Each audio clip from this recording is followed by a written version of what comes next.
ca viền trắng phai viền trắng nữa.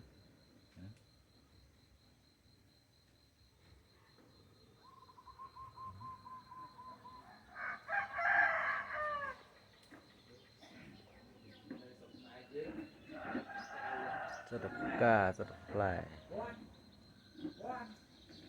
trắng.